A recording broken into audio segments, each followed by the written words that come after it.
social media or on YouTube, I would love for you to either share the broadcast that you're watching with a friend, share it on your page and your social media, let other people know to come in because we have a phenomenal conversation happening today. My name is Miranda Joyner. I am the CEO and co-founder of Succeed and Elevate, which is a nonprofit organization here in Jackson, Mississippi, that is committed to helping small business owners, entrepreneurs overcome burnout. We do that by creating community, connecting them to resources in spaces where they feel safe, seen, and supported. And we also do artist development work for artists as well, making them feel safe, seen, and supported and connected to the work that they do. Very excited to be here as your host today. I'm going to get right into our speaker because she has such a beautiful personality and a wealth of knowledge to share with you all today. If you're watching in any platform, whether it's Zoom or Facebook, I would love for you, as the presentation is going forth, to drop questions. If you have questions, there'll be moments for us to stop and engage with questions in the middle of this presentation. So feel free, if anything pops up, to drop it, and we'll try to answer those questions in real time. So without further ado, let me introduce our guest speaker today.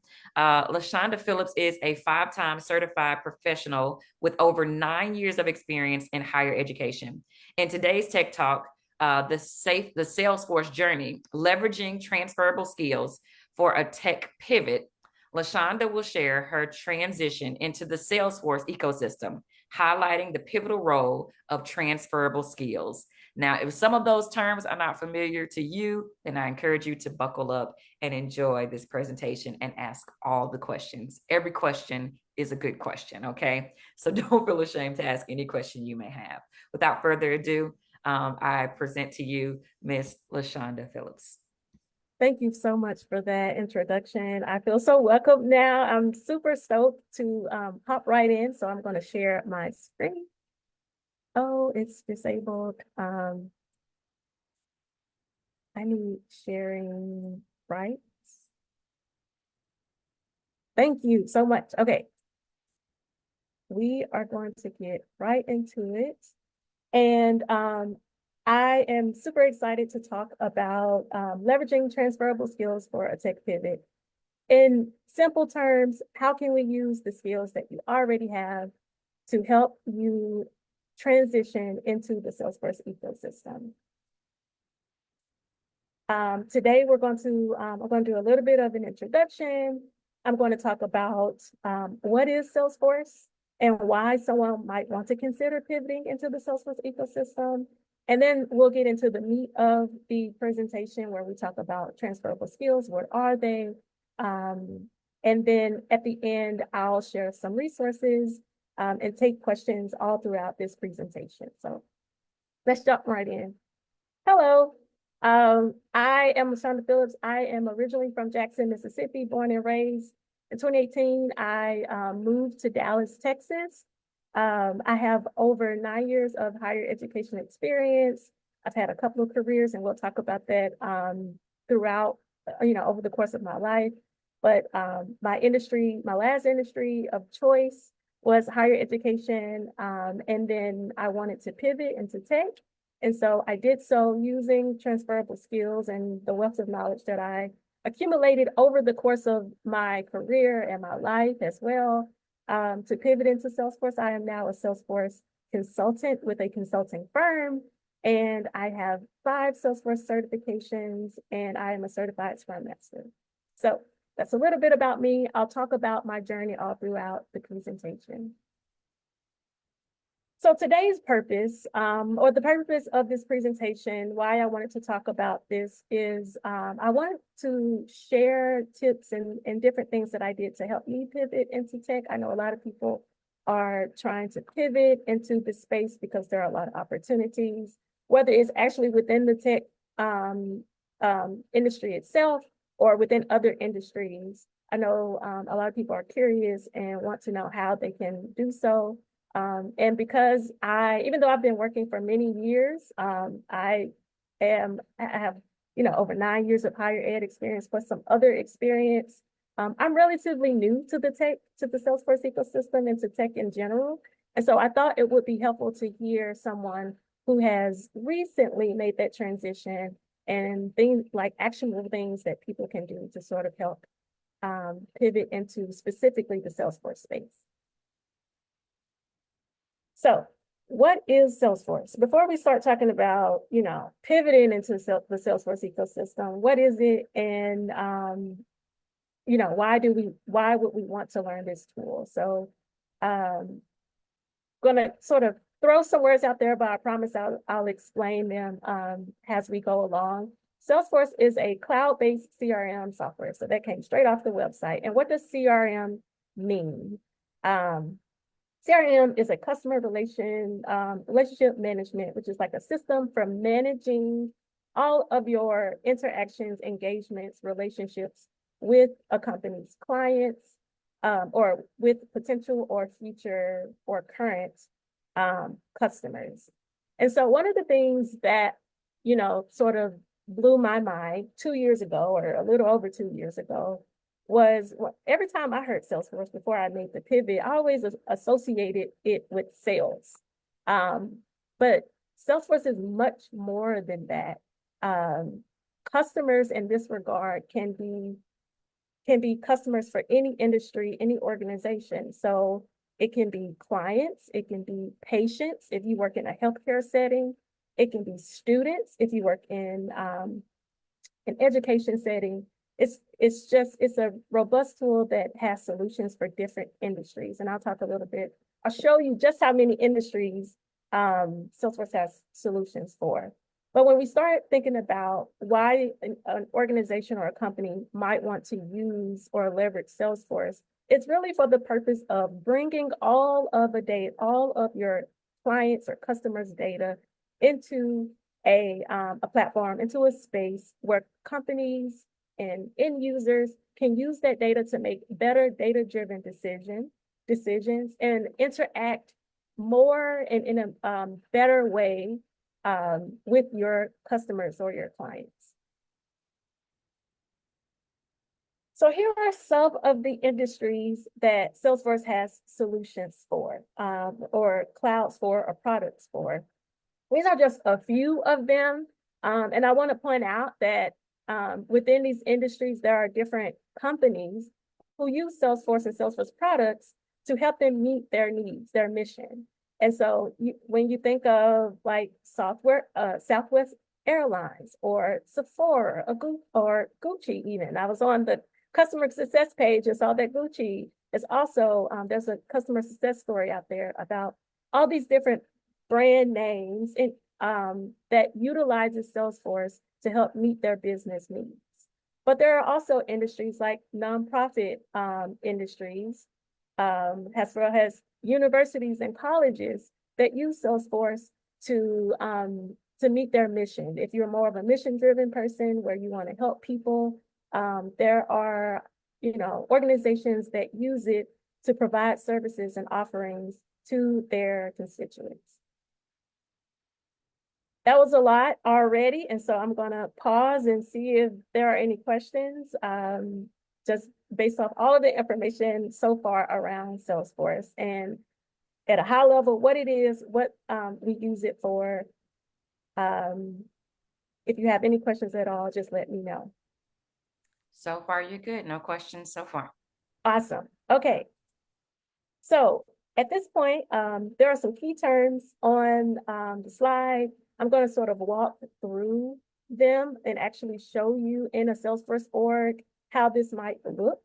If you are either an end user of an organization that uses Salesforce, or you are a Salesforce professional, some things that you might, some key terms you might want to know. And so I'm going to slide out of my presentation for the second and go into a Salesforce org. So a fantastic thing about, hopefully you can see my screen, which is like, it says seller home.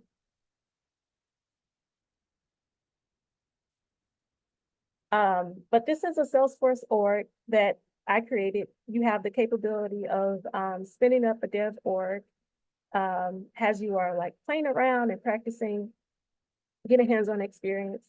But I created this for the purpose of sharing how an org might look. This is a very high-level fictional use case that someone might use a Salesforce org for. Okay, so keep that in mind. There are many different ways that you can use it. I'm just trying to walk through how, a very simple use case for, or reason why someone might use Salesforce.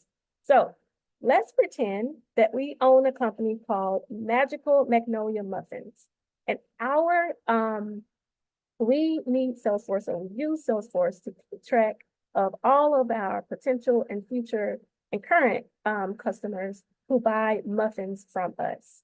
And so one of the cool things about Salesforce is it is completely customizable, and that can be a dangerous thing, but it's certainly a positive thing. And so you have the ability to add in your company's logos and other cool things that you can do to make it specific to your org. A quick lay of the land, what we're on is the home page. That is also customizable. It can be configured to look in a way, or present data in a way that's meaningful to your company or your business. This feature at the top is called the global search, and you're able to search for records quickly, especially if you're looking for something specific. It's a very powerful tool that I use almost daily. This section here, what we are in right now, this entire thing, when we click on the waffle, is called an app. And apps are basically a collection of items to help support a function. So we are in the sales app, which is a collection of objects and items that help us achieve a specific function within our organization. This entire bar right here is called the navigation bar, and it allows us to quickly navigate depending on how it's configured, because Salesforce is completely configurable, allows us to access objects and items that are meaningful and important to that specific app. And so the first thing that I want to show or sort of walk through is some key objects that you might see, or that you will see in a Salesforce org for your organization. And so accounts is a pretty key one. Accounts it represents organizations and businesses that your company has or will do business with. They're meaningful organizations or individuals who that you will do something or have done something with over the course of your business throughout business phases, right? So here I have the account, and I want to sort of walk through what we are looking at right now. So objects are, if we think about a spreadsheet, let's say that we came back from an event, and we had a successful event where we were marketing our magical muffins, because we own a company called Magical Magnolia Muffins. And we have a successful event we came back from, and we wanted to do something with the data that we collected from this event, right? So we met some people who were very interested in doing business with us, and we need a way to not only store the data that we collected, but do something with that data.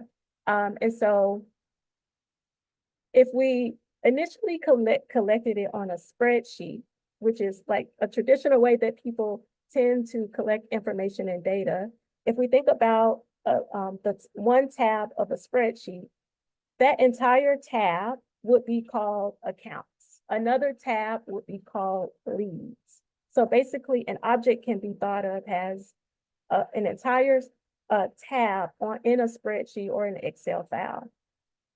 When we think about the columns within that spreadsheet, each column corresponds to, it corresponds to the field labels that you see here. So one tab will be called one column will be called account name, another column will be called account site, phone, email, All of those, these fields at the top here, these field labels would correspond to the columns in a spreadsheet. And then when it comes to each individual row within that spreadsheet, we have the information going across related to that individual record. So a record would be represented by a row. So this record here, number 1, Ministry of Magic, this account record would be 1 row entry in a spreadsheet. And we would have different information across the spreadsheet corresponding to the field labels or the columns in this case. And so that is how spreadsheets sort of translate to the Salesforce object. The good thing about using something like a database or Salesforce is that you don't have to scroll through all these different spreadsheets to take action upon the information that you've collected, the data. You can use Salesforce to take action and make decisions in a more efficient and quicker way. So I want to sort of continue to walk through our scenario where we are business owners of Magical Magnolia Muffins. We collected some information, and then those people who have yet to interact with our business, but we collected their information, and our business context would be called leads. So leads are people who have not yet purchased from you. They might have expressed interest, or maybe someone referred them, but they have not yet committed to doing business with you. And so here, again, we have the leads object, and if we click into a record, let's say the Harry Potter record, we met this gentleman last night at our event, and we collected his information, and we have some key things that we can use to communicate with Harry Potter. We know where he works. We have his email address. If we have a newsletter that we want to send out about the muffin of the month, the muffin flavor of the month, we can do that. And that's the powerful thing about Salesforce, is having all of this information in one place. So leads, again, are people who have yet to do business with Salesforce. But what happens when we start working and communicating with our leads? We convert them to contacts. Contacts is another object within our Salesforce org. And in terms of Magical Magnolia Muffins, contacts for us mean that these people have either purchased from us in the past, they're currently in a purchasing process, or they could have a muffin subscription, and so they're a current customer of ours who every month we send them the muffin of the month. And so when we click into a record, we again see some information that is key and related to that particular object. So we're on the contact object. We really want to see things around that person that are key things to remember. So things like birthday. Maybe we want to collect that information so that whenever Miss Granger has a birthday on the 5th of, oh, I guess she hasn't been born yet, but on the 5th of September, whenever her birthday comes around, maybe we send her a free muffin. And other key things that we would want that we can take action upon. Again, another powerful reason for using, or another beneficial reason for using a data model or a database like Salesforce, is that objects have relationships, or can have relationships with each other. So what does that mean? When we click on the related tab on this contact record that represents a person that we have done or in the process of doing business with, we want to see a full picture of all of our interactions or communications that we've had with this person. And so, particularly in this case, I want to see what opportunities, which are represented by deals, sales deals, that we've had with Ms. Granger, and we can see that we've had one opportunity with her. An opportunity is represented again by sales deal. So we've had a successful, in this case, a successful sales deal where we negotiated. We went through all the entire sales process of being able to sell Ms. Granger some blueberry muffins. And again, here, one thing about Salesforce is that it is customizable. And so the fields that you see on this page here are fields that are on a page layout, but we can always create fields on objects that as we need to collect more meaningful data that we might need. And so one example of that would be, because we are a muffin business, I wanted to know what type of muffins a person might want to buy or are interested in buying at that point in time. And so I created this field, and now we can not only act upon this information. It's very insightful, but we can also report on this information. And so the ability to use reports is also a huge benefit or a huge feature, a big feature that many organizations and companies use, because that way they can oftentimes in nonprofits or in higher education or just across the board, you want to be able to pull reports on different things, different metrics that you're tracking, especially if you report to certain agencies. Maybe you have to provide reports that you've done over a course of time. Or maybe it's for you as an end user so that you can sort of track the work that you're doing on a day-to-day basis. And so I created this report because I want to know in our company how many blueberry muffin opportunities that we have successfully closed. And so we're able to create a report, utilize custom fields that we created to see the type of data that we want to see in a meaningful way that makes sense to our business processes and our business needs.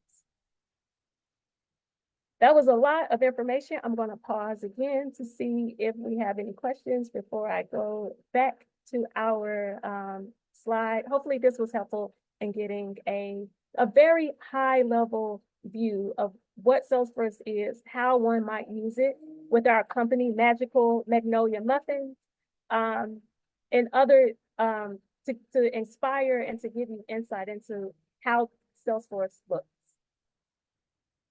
No, you're doing great. No questions so far.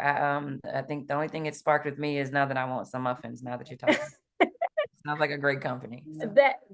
Yes, I love muffins. They are my favorites. Okay, so I am going to navigate back to Salesforce. That was all very much on.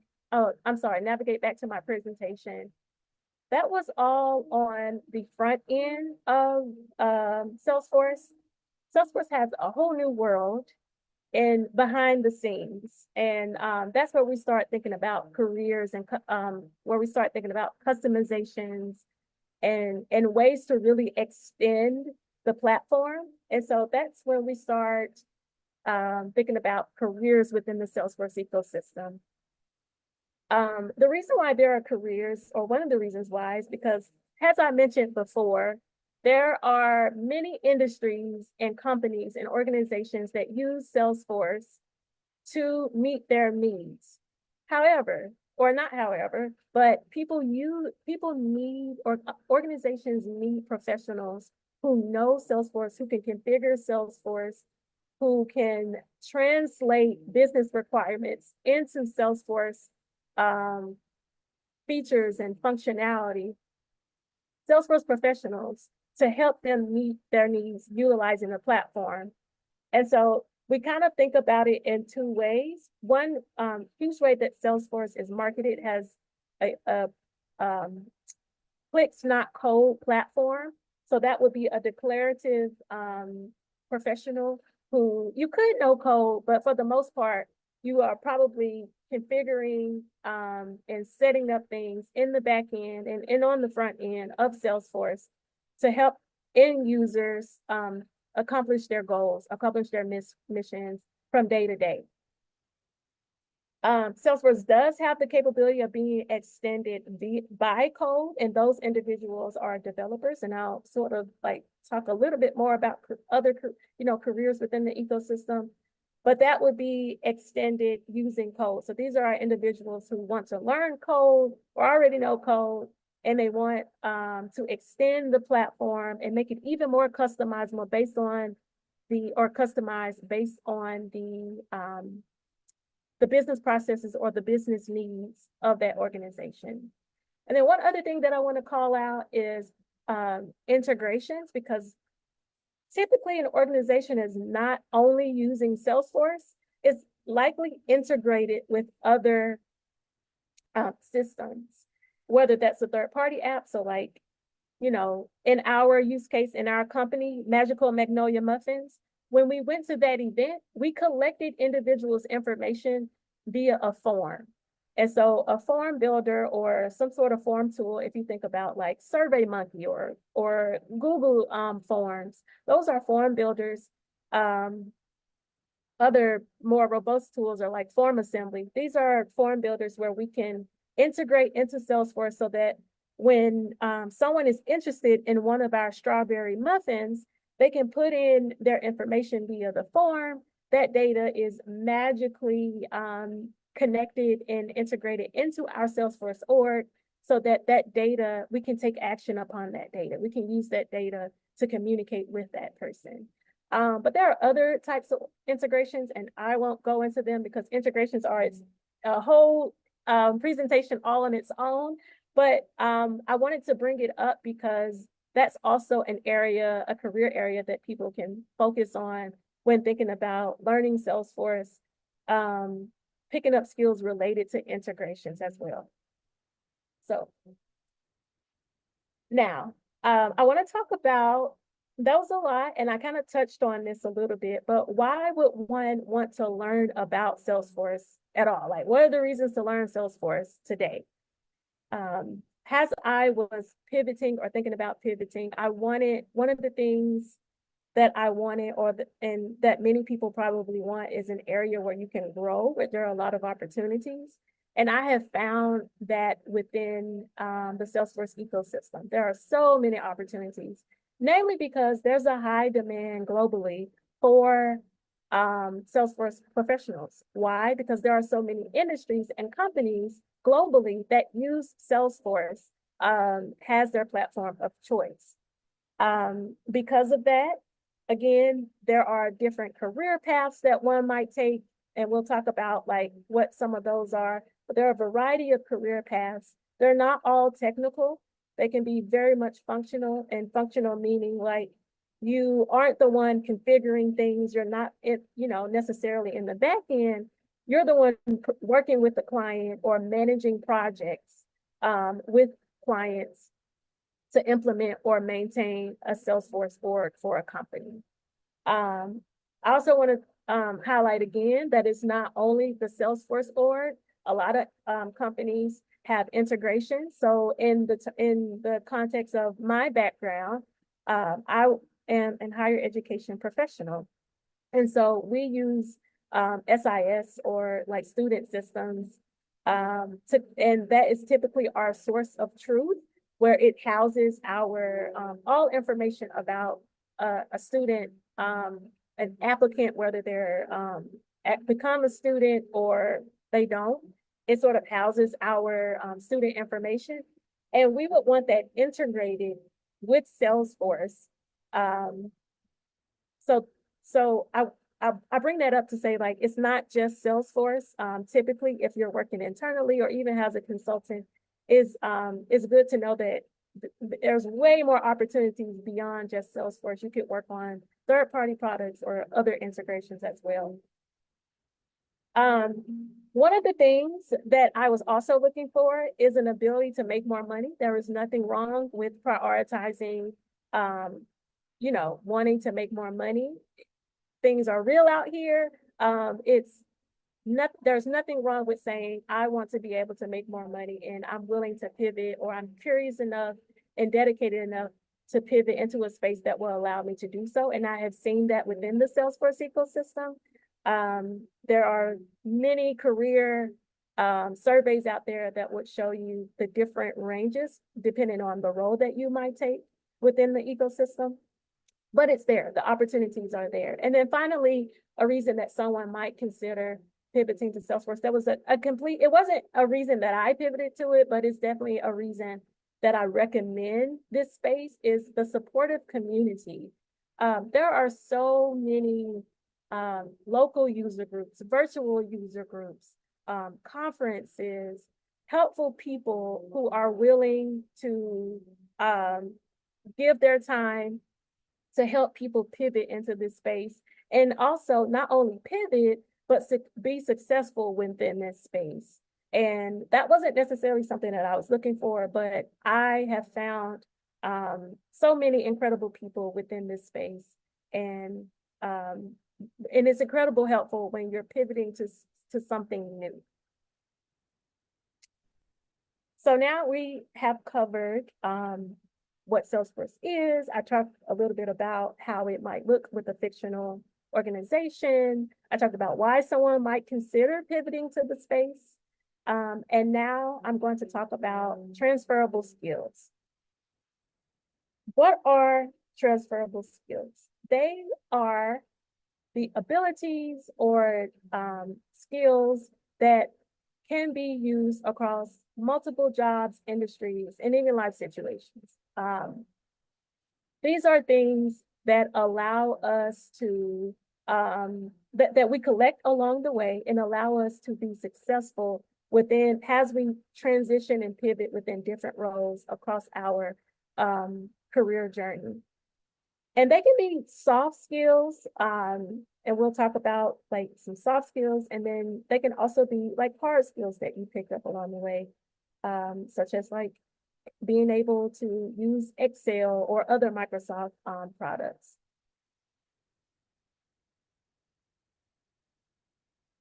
And so as we are thinking about, you're in this place and you're like, I want to pivot to something new, whether that's Salesforce or not. But prior to you doing that, you probably want to do some sort of assessment or take a step back to think through, what are the skills that I currently have that will help me transition into this new space, this new role that I want to be in. And one of the things that you can use is something like a skills assessment, skills analysis.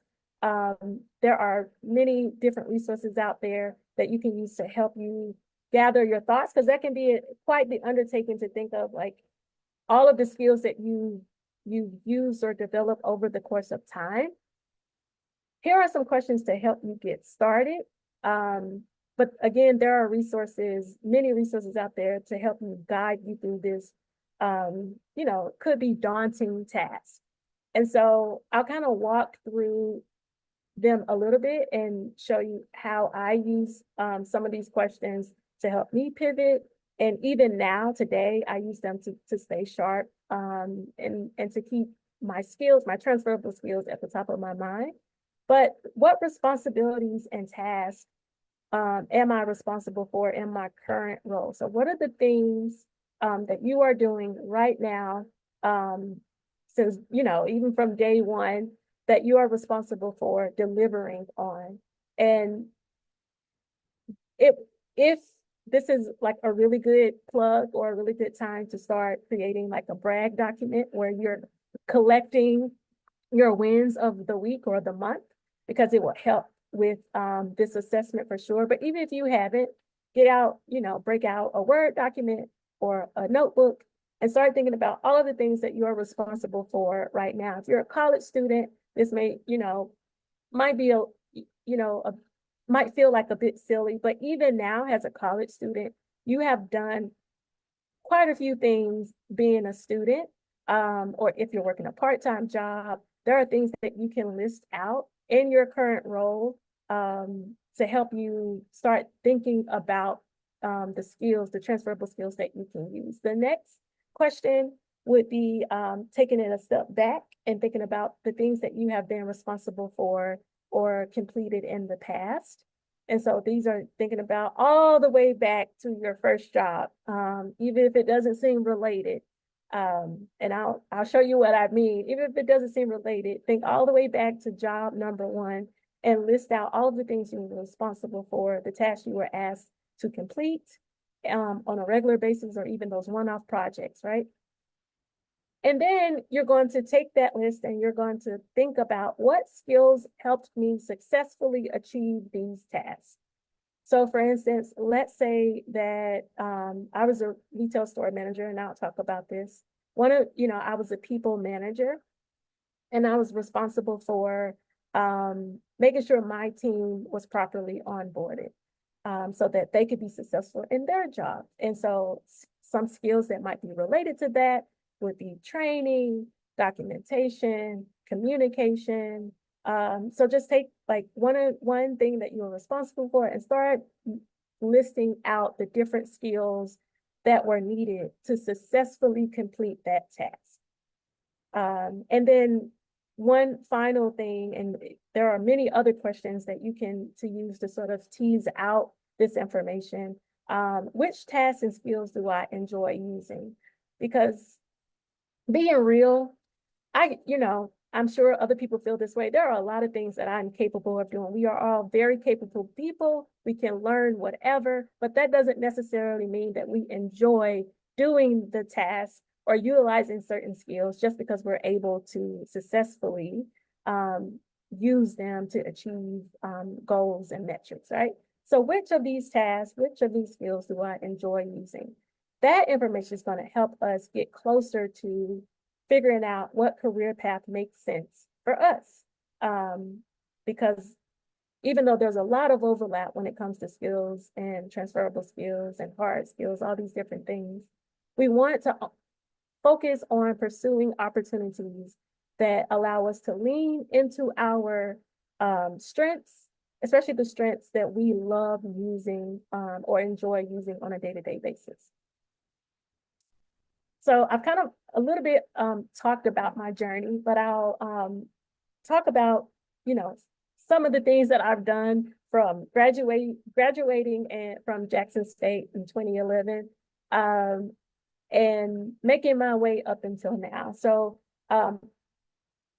for most of my life, I've always worked, and my first real big girl job was working at a clothing store. And so I kind of if you're worked in retail or if you've worked in the food industry, you pick up, believe it or not, so many helpful. There are skills that I've developed way back when I was working as a retail store manager that I use now, and I'll sort of call out some of those as we go along.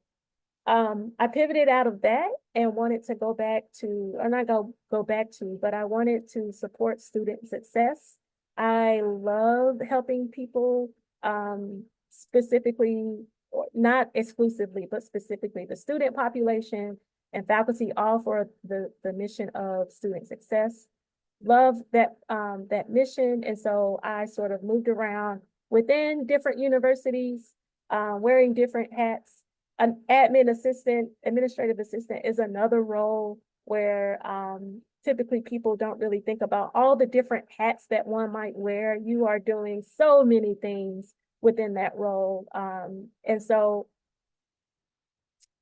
those skills that I picked up doing that role allow me to pivot to program manager. When I moved to Dallas, I started working as a program manager of a domestic study away program. And again, if you worked in nonprofit or higher ed or education in general, you tend to wear a lot of hats. And so I'll talk about some of the skills in a future slide, but you pick up so many skills and you learn so much because you're responsible for so much. And all of these skills help you as you pivot to different industries. One thing that that I like to call out when I'm meeting with people who say, you know, I'm brand new to the space. You may be brand new, like I'm brand, you know, fairly new to the Salesforce ecosystem, but I am by no means a novice to working. Like I have a wealth of experience that I can draw on to help me have in my day-to-day as now a Salesforce consultant for a consulting firm. And so when I was doing this exercise of like listing out the things I've done in the past and the things that I do now, which skills I enjoy, sort of working through the exercise, I kind of, this is by no means comprehensive, but some things that I wanted to call out that might resonate with people who are listening. Some things that I use throughout my career from day one, since working at a Cato clothing store, actually. And I kind of broke them out into technical and soft skills. So the technical stuff that I use, like working at a clothing store or working in the food industry, data entry, right? Like you're typically working with some sort of system to manage different transactions. If it's a really robust tool, you're probably managing customer information. So that is definitely something to be noted, right? That's an important skill that you can call on. Documentation. When I was an admin assistant, that was a huge part of my role in different parts, in the various roles that I had, was building out documentation, not only for, you know, whoever came after me, but for the department, so that we were all aware of business processes and key things, key policies, SOPs, standard operating procedures that is important to that department or that division. So documentation is a key skill to have because you're going to do a lot of that in the Salesforce space, no matter what role that you are or what role that you have in the Salesforce ecosystem. I put higher education experience here. But one thing I want to call out when you're thinking about your pivot into the Salesforce space, again, you're not starting from ground zero. You likely have some industry knowledge, doesn't matter what industry, because as we discovered, Salesforce has solutions for different industries that you can use to help you pivot into this space. And so let's say I never worked in higher ed. The bulk of my career was being a retail store manager. Well, that translates perfectly into supporting an organization or a company, a for-profit company. Like maybe I could go work at a clothing store, has a Salesforce admin, because I have all this experience of being a retail store manager or a salesperson. I live that life. And so I'm able to speak to those processes and create Salesforce configuration that helps other salespeople, you know, clothing store or otherwise retail managers do their jobs. So industry knowledge is also a huge thing that you should definitely think about including including as you're pivoting into this space. It's the way that I was, one of the things that I leaned on heavily when I was pivoting into this space, because I wanted, it was kind of like my foot in the door, right? I could speak to all of the different or many different roles that I've worked in within the 9 years of higher ed. If I wanted to pivot within that, I could, because I have the ability to speak to Salesforce in general. But just getting into the Salesforce ecosystem, you want to think about, okay, so what industries have I worked in the past that I could support from a technical standpoint? Huge thing to note as you're writing out your skills assessment, as you're going through your skills assessment. Soft skills, I know people don't really like to call them soft skills. I don't, but that's what they're called, because these are the things I lean on. Other than my higher education experience, these are the things that I lean on quite a bit to help me achieve my goals within my current job. So I mentioned at the very top is communication. Hopefully you can tell I am an over communicator. I love communication. I'm often put in roles where I am sort of the bridge between the technical people and the end users, only because communication is something that I have developed and continue to develop over time. And so all the way back to when I was a retail store manager, I had to communicate with people who reported to me. I had to communicate to my customers, and I had to communicate to people who were like my managers, the regional managers, district managers, all the way back to that job, which was so many years ago, right? And so that one example is a good example of being able to communicate to different audiences, and which is a huge skill that you should think highly of, because in the Salesforce ecosystem, or even in tech in general, you will likely be talking to just different audiences of people, especially I work in consulting, and so I have different clients who have, different roles and titles, and being able to adjust my communication style based on the client and who I'm talking to is a skill that I continue to use and develop over time. Another one that I want to call out that you might be able to resonate with is being a curious or quick learner. If you are here, clearly you are dedicated to learning more about just learning in general. I am someone who considers myself a lifelong learner. I love learning new things. But this skill will help you in the sense of, especially if you're a quick learner, tech is ever changing. Thinking back to that slide where I show all the industries that Salesforce offers solutions for, Salesforce also has release updates 3 times a year. And that's a lot of information coming at you over the course of the year. And as a Salesforce professional, you want to stay abreast of all of those changes, because they could seriously, for better or for worse, impact for better. They could impact your clients or, the people that you serve. And so being a curious and quick learner has definitely aided me in my ability to not only pivot and being able to quickly pick up things that might benefit my client, but also allow me to pivot a little bit more easily and be more flexible.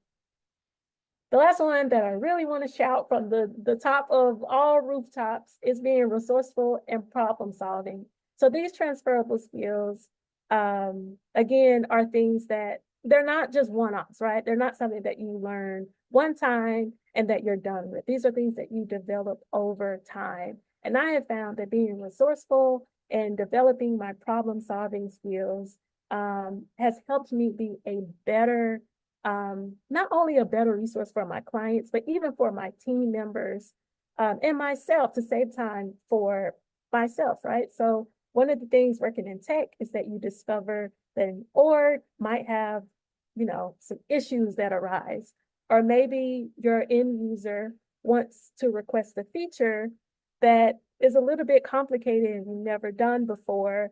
How do you go about solving that problem? How do you go about fixing that bug? What are some of the first things that you do to quickly figure out a viable solution that will work for that particular org, Salesforce org? And so I love talking about being resourceful to other people and encouraging people to be to continue to develop that skill. And it's not only just relying on Google, right? Like resourcefulness means that you rely on, maybe you have people, like a team of people that you can go to help figure out problems because they're an expert in one particular feature of Salesforce. That was a lot. And so I'm going to pause here for questions, just in case people have questions about like transferable skills and how that might, any questions at all, really. But that was a lot. But these are things that not only will help you, but I'm sure that many people have developed over time in various different roles. No, this is great information. No questions so far from any of the participants or people watching, but I do have a question that's a common question that I love to ask because you learn so much with this question. what is something that you feel like you either made a mistake early on or that you wish you had known shifting into this space, um, that you know now that you thought would be valuable in the very beginning? That I am enough. And I know that that's like, and this is one of the reasons why I am doing this presentation, is because a lot of times when people pivot into this space, they think again that they're starting from scratch. And that's not. Some of the best consultants or Salesforce professionals that I use lean heavily on their transferable skills or soft skills that they have developed over time. That's one thing. And related to that is that um, tech is ever changing, and it feels like when you're pivoting in the space on day one, it feels like you're behind. And I am encouraging myself, I constantly encourage myself, and I encourage others to realize that tech is ever changing, and that doing a little bit every day, or however, whatever your schedule allows you to be more knowledgeable, but you will never know it all. Where you would shine is being able to lean on the skills that you have developed and that you enjoy using on a day-to-day basis. And I'll kind of talk about that here. One of the questions, um, and I, and I'll talk about I'll talk about why, like, the mistakes that I've made in related to that. So when I first pivoted to this space, I had all this information coming at me, and I was like, oh, I really want to be all these different things. And so if you know me personally, I'm in a lot of webinars. I sign up for a lot of different things, and that is a wonderful thing. It's incredibly it keeps you abreast of all the changes that are happening, not only within Salesforce, but in the tech space in general. And it's important to be clued in. You don't want to be a tech professional who, you don't really know what the new cool features are, because 9 times out of 10, your clients are going to request them, right? But sometimes there's a little bit of overkill, and you want to kind of pump the brakes and think about what skills are aligned to the types of things that you want to do on a day-to-day basis. So currently what I do, I'm a Salesforce consultant. There are many different careers, and I have a slide on different careers that people can pursue within this space or adjacent to this space.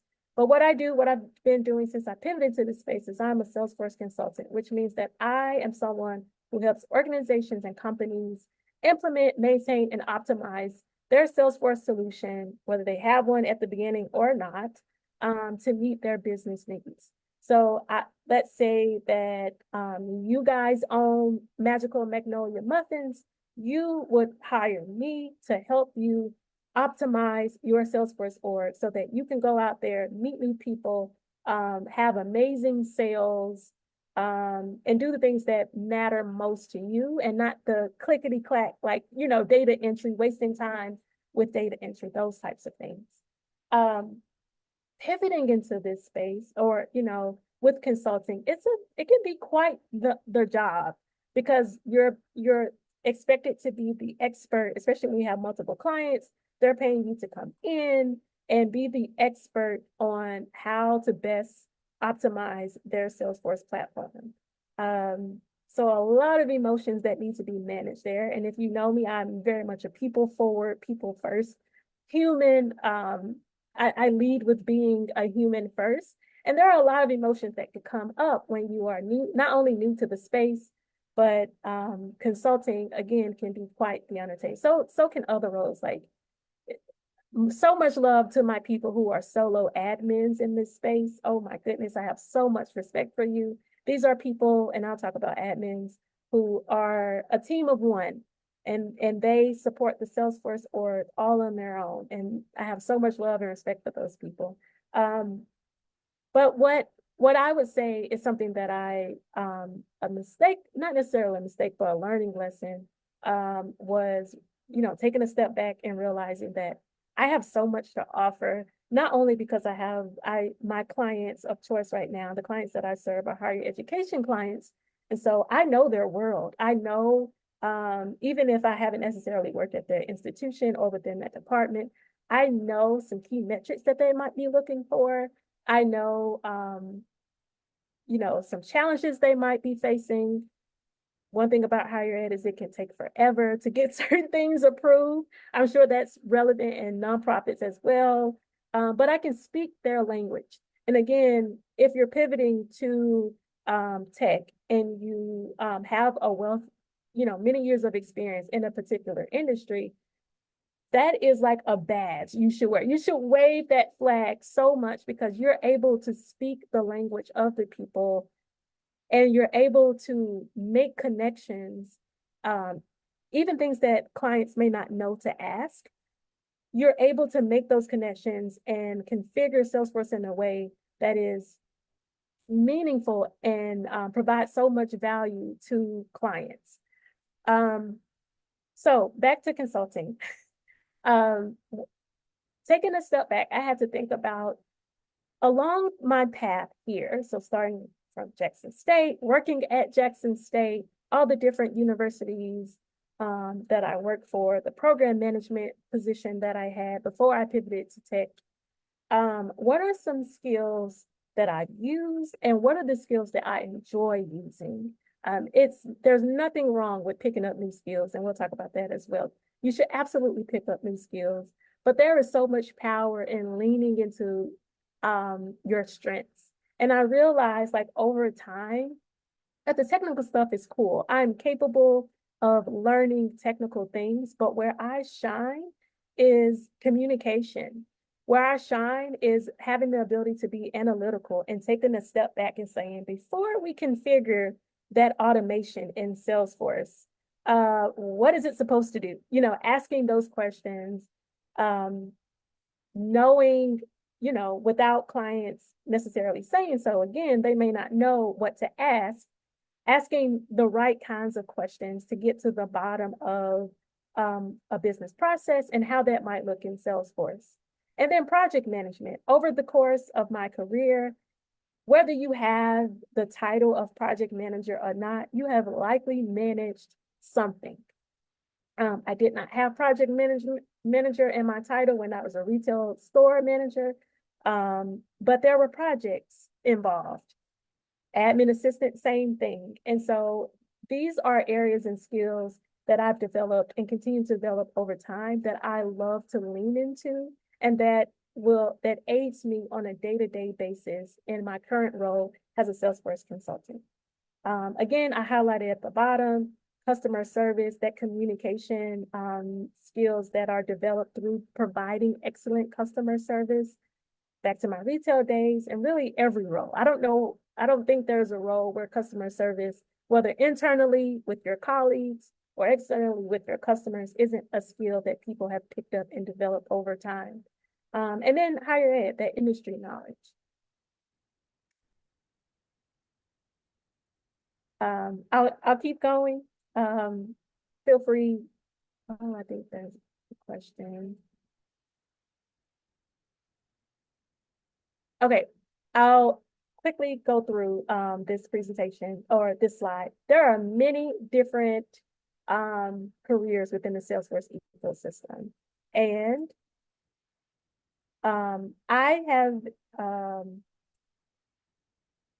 within the resources slide that I'll show you, there is a list of Salesforce resources that includes this particular resource. But there are so many different career options within the Salesforce ecosystem. And so depending on, what your strengths are, you may find that your strengths lean heavily towards functional roles or more technical roles.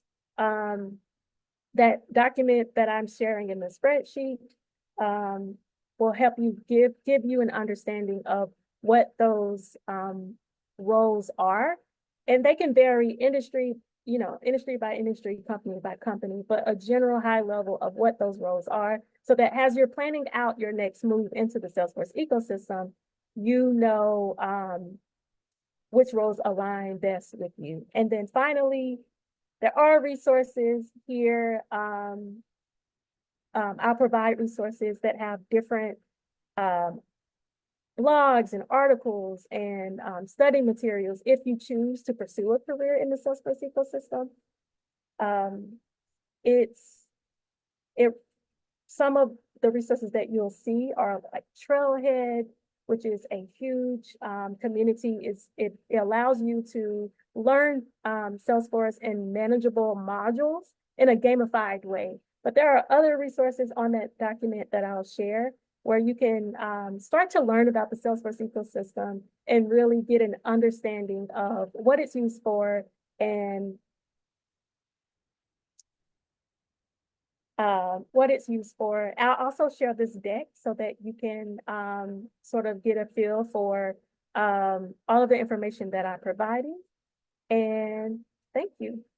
So much information to cover in this presentation for sure. No, Lashanda, that was very, very good. And absolutely, it was a lot and a wealth of information, which I think is very necessary. I just shared the link down in the comments.